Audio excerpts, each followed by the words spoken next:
Hi, I'm Thomas Drummond III, and this is a 1957 Porsche 356 A Coupe, factory sunroof.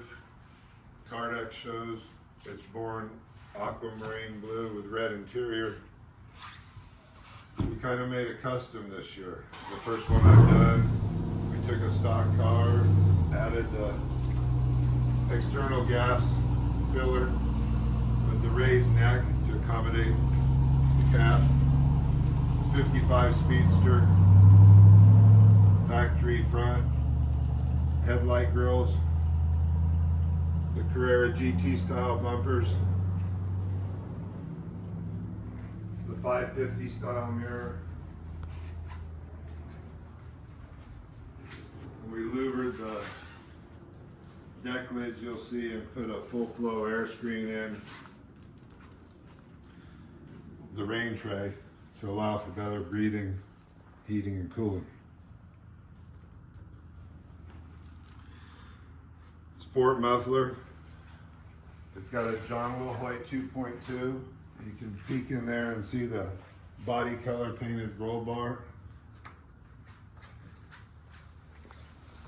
These are Coddington alloy wheels. Chris Coddington made them. Painted centers, polished outside. 15x5s with a Pirelli tire. Victor Miles did the square door handles for me. All the glass is all new glass with the properly etched bugs. Sigla on the rear quarter. The rear glass is the same. The windows are the same. I'll open the hood.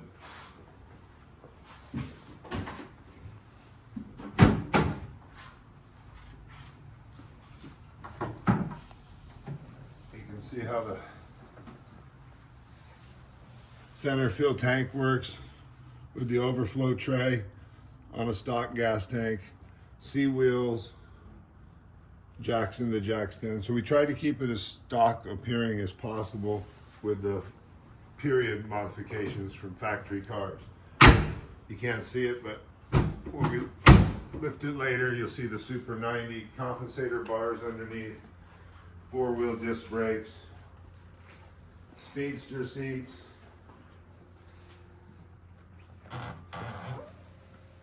aluminum GT seat reclining frames, the Darrington wood steering wheel, and that's a factory Blawpunk radio and original speaker grills that plays on your cell phone's playlist. The shifter mechanism is a stock A in a 741 housing because we put the 741 356 transmission in the car. We converted the housing to hold the original shift handle of an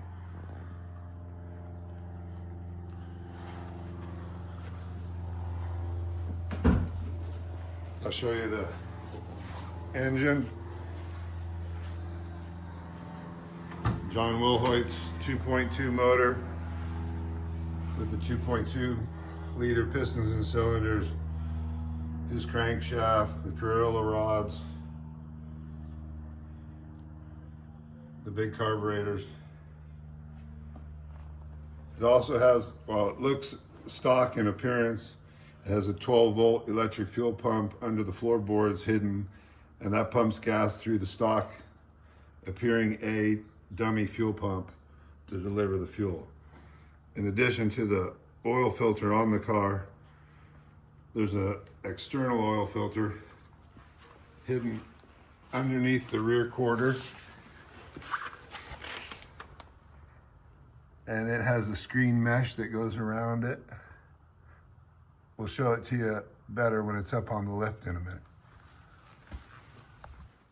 So I'll start it up, but before, I just wanted to show you the fit and finish of Mike Miller, who restored the car for me and assembled most of the items. Really nice functioning components of the car, whether you're sliding the seat, rolling the window, shutting the door. The car functions and is really put together from a fine craftsman. I'll go ahead and start it. let it idle for a minute, and then we'll take it for a drive.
Touch. George will show you what the underside of the headliner looks like. Speaker grills, 12 volt. There's the headliner with the sunroof in it.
we call Mr. Miller.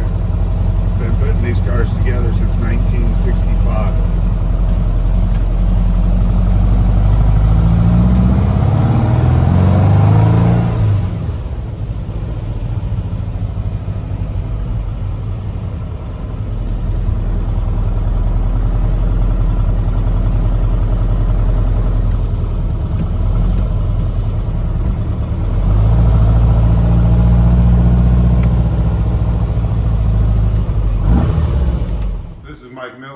In the video, he started putting Porsche 356s together in 1965 with Carl Berger.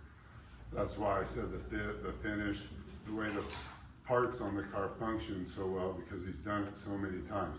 He rebuilt the motor, the transmission, put all the car together, the brakes, assembled the complete car. He'll tell you a little bit about the 2.2 motor he built from John Willhoit's parts. Okay, this is a really, really wonderful car. First, 1957 I worked on was at Carl's German Automotive in Huntington Park back in 1965, 66. But this car's unique. This car will start right here. It's got the very well engineered 2.2 Willhoit engine, and we did a very painstaking job putting it together with plastigaging everything. Even though the bearings and the crank and everything's new, we still torque and plastigage to make sure the clearances are there. We set the deck height. 40 thousandths is like industry standard for piston to head clearance, but we like to set it about 36 thousandths. Just gives you a little extra power. So the engine's very well done. It's a 2.2 liter. It's got great torque and horsepower.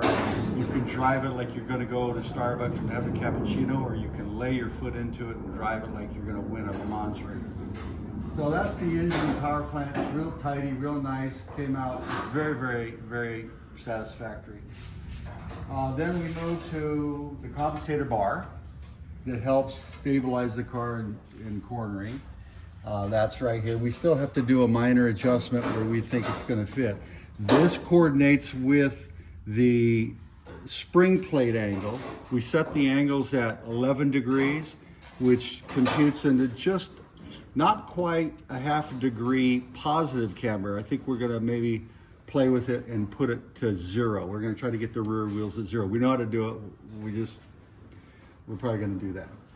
So that's, and the tranny's got all new bearings and synchros, shifts wonderful. This is the old style linkage on a 57, but we've changed it to the 64, 65 linkage. So your bar comes straight through the transmission and gives you a real positive, smooth shifting ability. It feels great. So, and as you can see, it's got the disc brakes, which are set up just perfectly with all new rotors. Everything's new. It's really wonderful. It stops straight as an arrow, unlike the drum brakes in the old days. The drum brakes were a little bit, they'd pull a little bit left and right. So the trainer's got new bearings, new synchros. It works absolutely perfect. Moving forward here to the front suspension, we've got conies, obviously. We've got everything brand new, rebuilt calipers, rotors. Everything in here is just, if we had a light, it would be great. We could kind of really show the detail we did on it. Yeah, so, get a little light on the subject. So we did everything, rebuilt the calipers, all new clips and spring plates, conies. You can see we got the cotter keys up in here where people a lot of times forget where the steering box is. George, maybe you can shoot right here at this angle. See that right up in there, how nice and clean, detailed we did everything. So car's set up beautifully. It's got a fuel pump, electric fuel pump that is, I think every 356 should have one. It kind of fills the float bowls, when they sit a little bit and they fire right up. Electric fuel pump fills the float bowls. So yeah, we're really, really proud of this. It really runs and drives beautiful. Part of the Willhoit engine back here for a moment is, you see the screen we've set up here. It's got an external oil filter that comes up in there, if you can see how nicely it's been done. And we have a screen here that protects any rocks or anything from hitting it, if you get this shot from this angle over here. So yeah, and it's just a delightful car. Starts right up, runs and drives very, very strongly. It's a real joy to drive. So Tom, take it from here. That's it. It'll be at Mecum this year.